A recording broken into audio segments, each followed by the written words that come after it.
so clear. Little stand on, it's not your time to play. Ain't another one. Wanna listen? Son boy, look out the sound.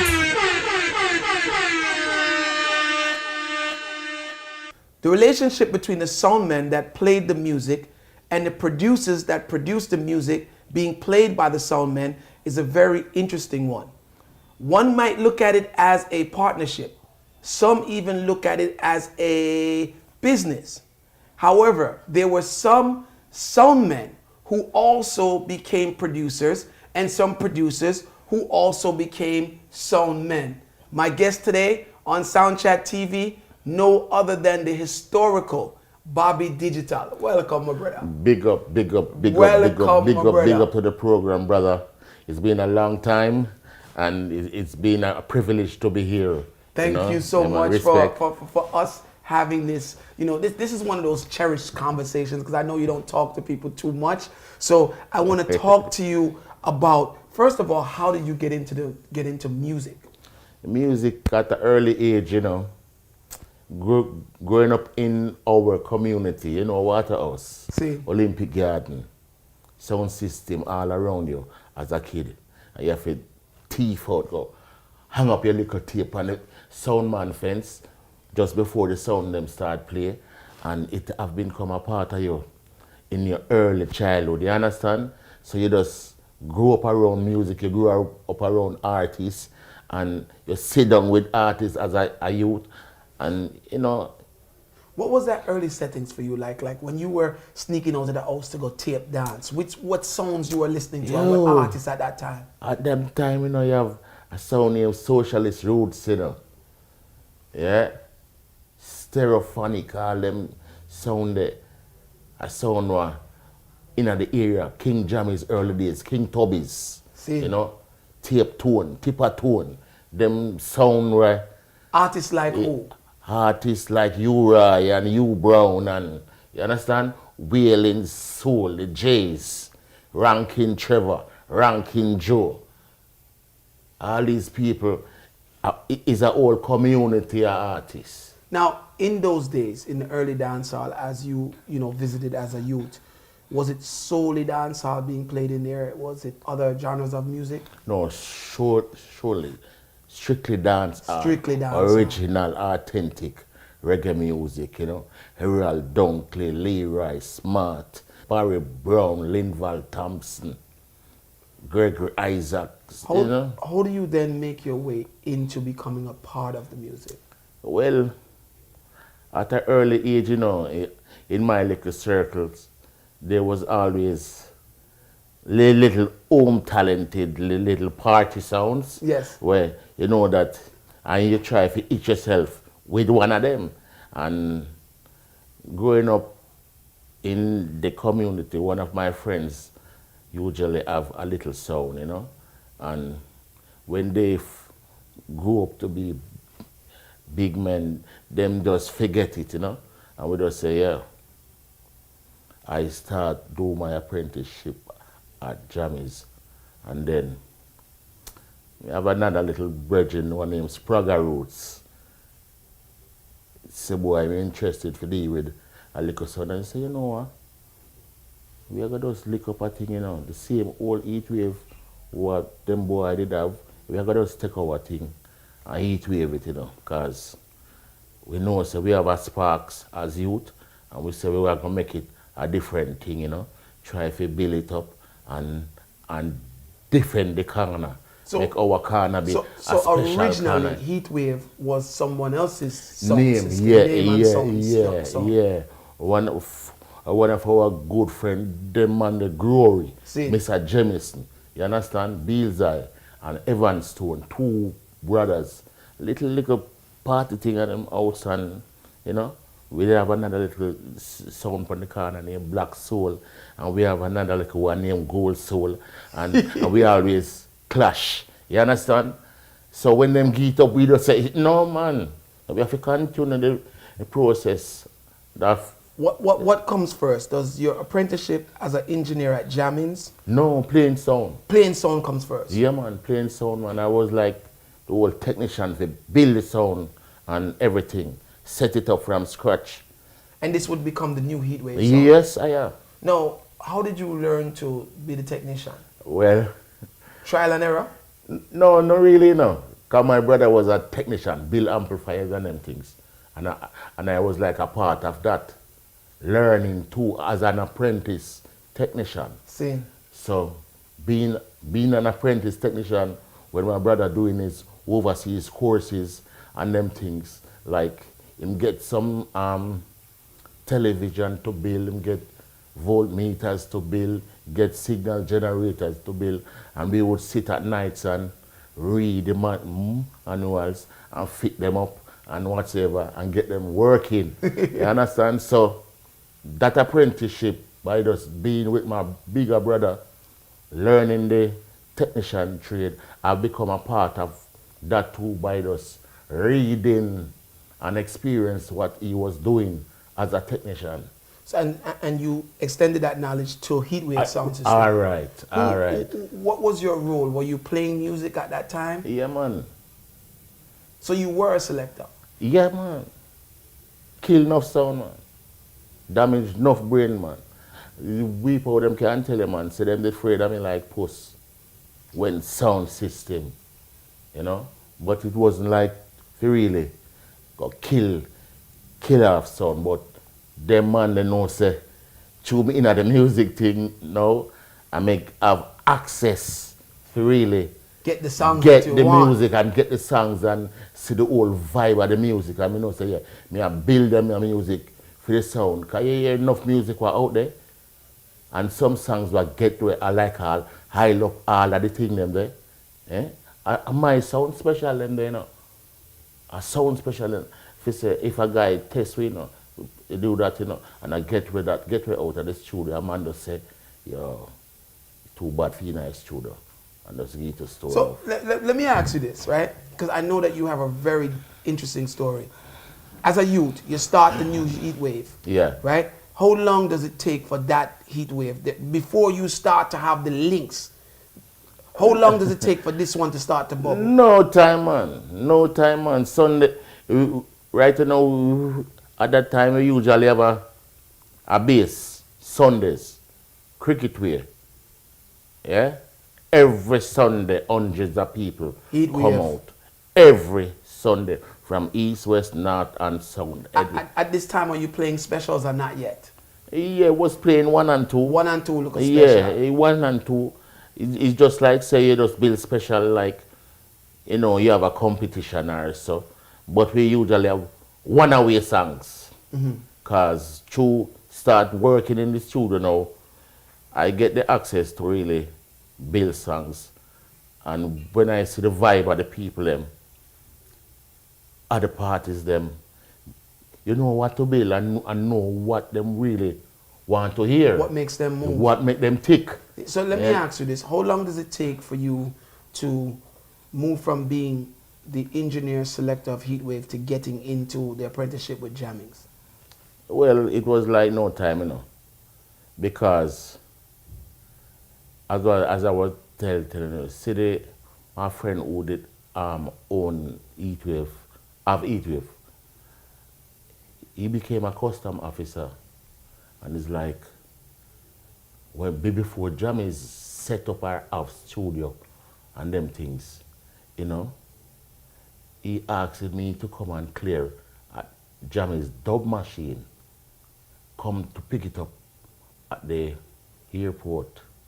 So it's by doing that I became attached with Jammy's. Cause you as a dub machine? Yeah, so when I said dub machine, Jammy's are going to do a thing.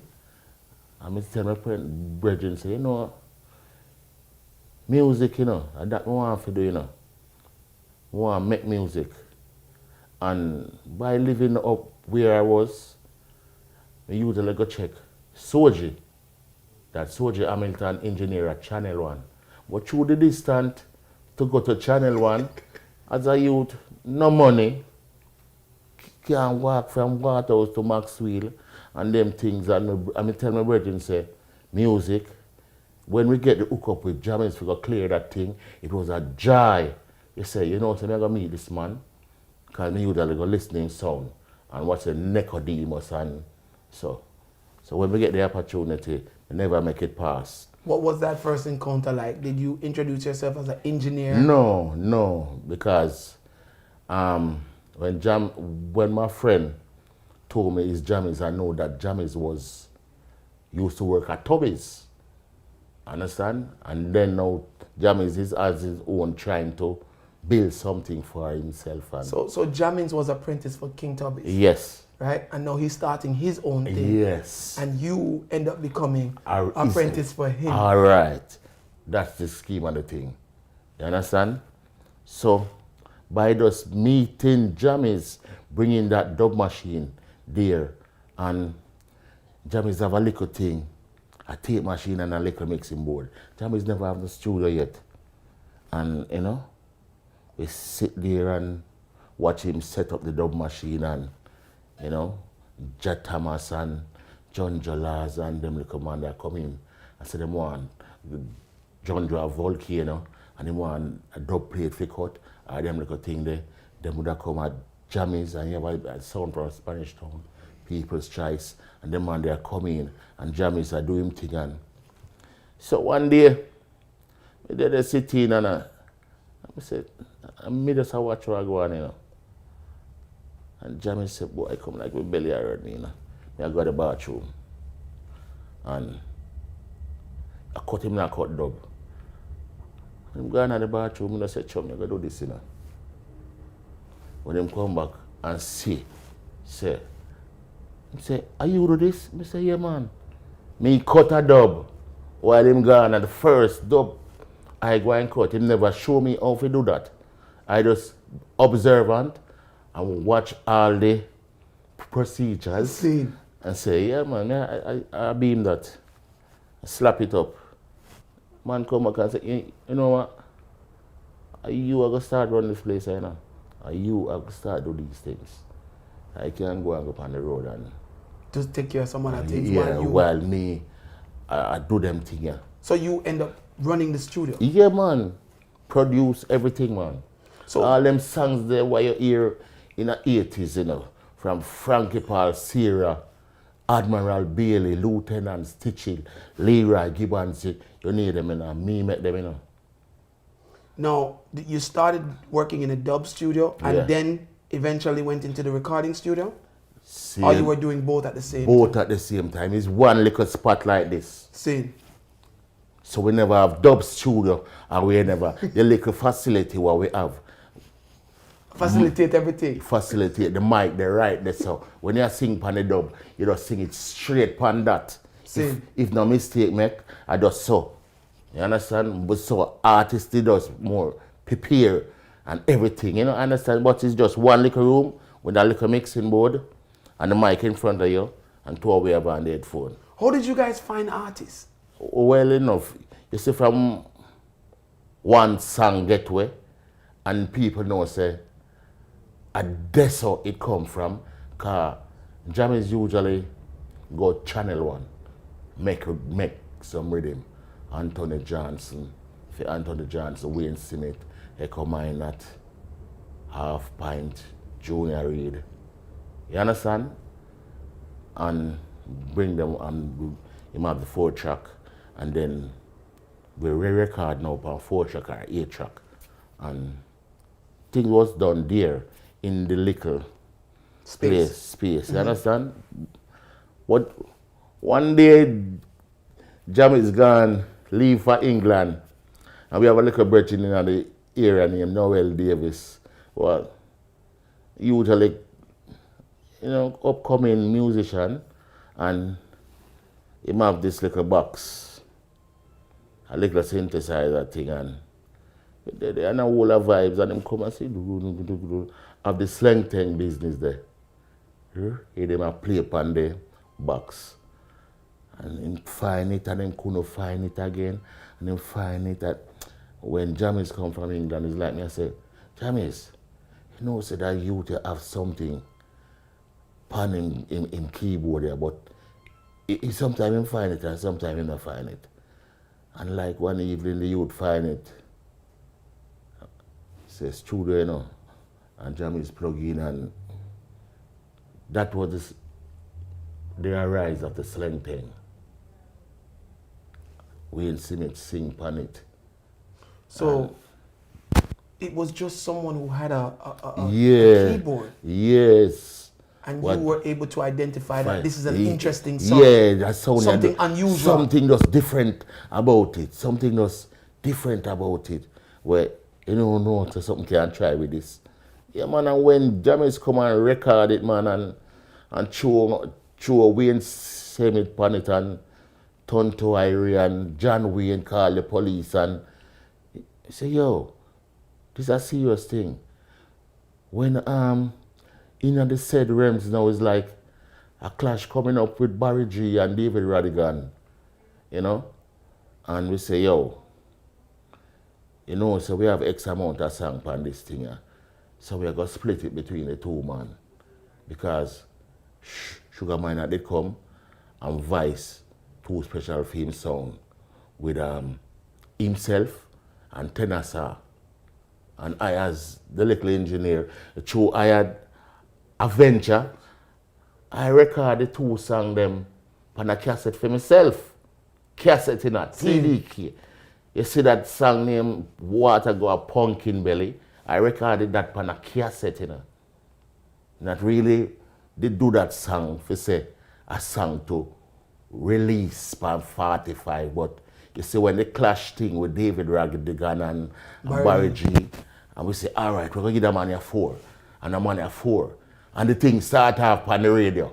And them say, Jammy's thing, them, you know. And one Barry G and David Radigan, we say, yo, this is gone. So, you know, after that, every man from every section want a cut off of the want a cut, then want a Vice on it. So we ended up doing 2 albums. So did Sugar get a piece of the slang thing too? Yeah, man. There's a jam right in the street. So you gave it Bad to boy on the corner. You gave it to Youthman Promotions. You gave it to Barry G and Radigan. Right. Those were the first 3 to touch that rhythm. Yeah, man. And then you also took a recording of what they were singing in the studio for yourself. Yeah. For Heatwave, actually, right? No, not for really Heatwave. Just for listening purpose at the time. And it worked out that we have to use those songs on the slang thing, Ray Rhythm. Those songs what you hear, the Pumpkin Belly and the Jam Right in the Street and some other songs. Them songs they was just done for sound system, you know. And ended up being hit songs on the slang thing rhythm. And why is that? Because they did so well in the dancehall. Yes. Yes.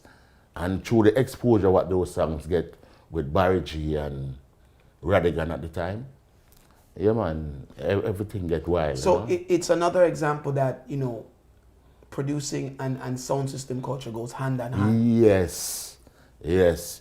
Because when you have a sound system, you know, it's a form of promotion for your product too, you know. And whosoever love the music is a form of playing good music for them sound system to elevate and people say, you know, that sound they play some one-away song, and anyway, the sound get it from where I have to go get it too. You understand? So some of the time, back then, you know, enough songs, no release. A man only can come cut it and dub for really have it for say, make you have it for play. It no go upon no label. Alright, so like, but it's like, it come out this year, it make this year, and someone wanna play it fair around a year and a half, and then it just chuck them out the street for the regular public can't have them. How does your position at Jammy's help your project Heatwave, the sound system? Well, good enough. Because through as a youth, and you know the vibe of the people them, and you hear the people them talk, and you know the vibe of the music what the people them want to hear, that really help you to think. Help you to think along the line and say, you know, I'm going to build a song I go so. I mean, I'm going to tell the artist say, to put the vibes in the song. And we're going to choose the rhythm where you know can move the people. Because people want to move. People don't want to just stand up and, you understand? Because you have early segment and you have segment where people just want to hear excitement. Right. You know? So that help me to really develop certain skills by doing recordings and vibing and writing and everything along the line. At the time that you're engineering for jamming, are you also cutting dubs for jamming song? Yeah, man. And you're cutting dubs for Heatwave song? Man. So, Yeah, man. So basically you're the brainchild between Yeah, man. behind both songs at the same time? Yeah, man. It was no like sound, you know, when you have some extraordinary music, you know, because my sound was more like a party sound, see? Party. You understand? Jammy's was hardcore. Sound clash sound, where you have DJ, Admiral Bailey, and Tonto Irie, John Wayne, Toloti, Demande, Chakademos, Major Worries. You understand? Was jamming's a powerful sound at that time? Yeah, man. Everywhere, nothing touch with. Anywhere we go. From Kingston to Montego Bay, man, we take everything, man. Killing songs. Killing, man. Demolishing sounds, man. African Simbads and all them boys from Montego Bay, afraid that we like puss, man, because no matter how much artists they get from town to come on them sound, man. When the superpower turn on, man, people close shake off of them. Because Jammy's got for power and quality. And some little man and some little thing, when them turn on, you some and Jammy's turn on, the place full up. Yeah, man. So did you travel the island with the sound system, or you stayed in the studio most of the time? Travel and play music. You traveled and played on jammings as well? Then me, Tony Shrew asked him, and me murder him up at Queens in the church, King Jammy's. So Bobby Digital used to play King Jammy's song as a selector. Yeah, man. So you're cutting the dubs in day by day and killing song by night. Yeah, man. Ask them, call them ask them. No. Ask Tony Shrew, man, the first time King Jammy's butter him. You know? The man go play one trying to conquer me. You know, the clash up at Queens there. Way back in the 80s. And when me draw trying to conquer me with an artist named Dan Angelo. This one is computerized. I'm telling Tony Shrew to feel like off. Wow. Ask him about the history that Mark come Empire is catering in them time to one.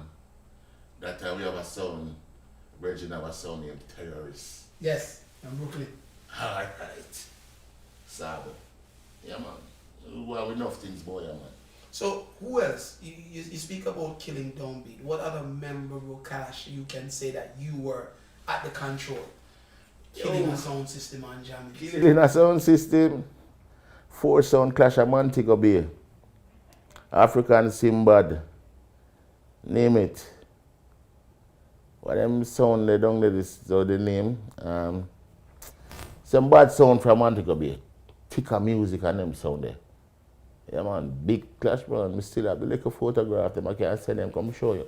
Me with the trophy and rare. That's a joke thing. What was that preparation like? Because that's interesting. You're actually creating the dubs in the studio, so you knew exactly what you wanted to play during the night to kill these sound systems and at the same time you're thinking as a producer. I want music kill people, you know. I want music turn over dance. So a man could have played out in belly. We just want to know so we have played the right music them at the right time for the people. When them say, who win around here? And you see the hands them, you just know say you're their lead. And you got to maintain that lead. By when the next round come, you have to double get more hands. Who would have been a hard competitor for you guys during those times? Like somebody had a bad song with bad artists. One of the big bad sound in a youth man promotion, you know. Sugar Miner. Yeah. Him did have a team there where them come for kill by any means or anything, you know. You know, so the first thing was a sound clash show. Yes. Eh? Were you involved in that? Oh, you mean if I were involved in that? I kill people, man, and take the trophy and go to White House and sugar mine that want to use badness for comfort, you know? So, King Jammy's Youth Man promotion, who else? I think it was a 40 Yeah, man, Scorpio and another hour again. Another sound from East then. In the arrows, you know? Yeah, man, we never run to deal with the people in case, man. Because, yo, we have to defend everything, you know. And we here, you know. We have to defend that. Music we use and defend it. Until this day, you know, say Waterhouse bring out a lot of musicians. Wailing Soul, Black Uru, the Jays, Junior Reed, Half Pint, You Ride Down So, The Teacher, The Godfather, Leap, Wayne Simit. Enough, all the way. I want to hear a U Brown, Rankin Trevor. Back in your days, it seems like Sound Clash was something that was taken seriously. No, man, serious thing, man. You just said that Sugar Man that didn't want to use badness because he wanted that trophy. I'm so bad. And, yeah, man, Jammy's never play, man, and we not play, man. What did it mean back in your days? Because Jammins was a producer. Arrows was also a producer. Yeah. Sugar Minot was producing on his label. Right. I don't remember. Scorpio was also a producer. All right. So what we're getting at here is that a lot of the producers owned major sound systems during that time. Right. So what did it mean to lose a sound clash during that time? Boy, yeah, and you bleed, man. you bleed. Exact. We can't afford to lose one, man. We have to take it. Did losing the sound clash reflect back on your production? We never lose nothing yet, you know. We never lose nothing yet. So you were able to overcome everyone? Everyone, man. We never lose nothing yet. When Jammins kills a song, especially a song that's also a studio, right? Does that kind of bring more power to Jammins and take away from that studio? All right. That's why we end up with so much apprentice singers, because when them say Jammys, I deal with the thing, you know. All the little upcoming singers, them, I find that corner, you know. 38 St. Lucia Road, you know. Come get them audition because they want to go up on the label. So the more you win in the dancehall, the more the artists appear at Jammy. All right. More your name I call, more people want to find you. Ring the alarm, another sound is dying. Whoa, hey. I've never heard a sound play so heavy and so clear. Little Sambo, it's not your time to play. Ain't nobody don't want. Wanna listen.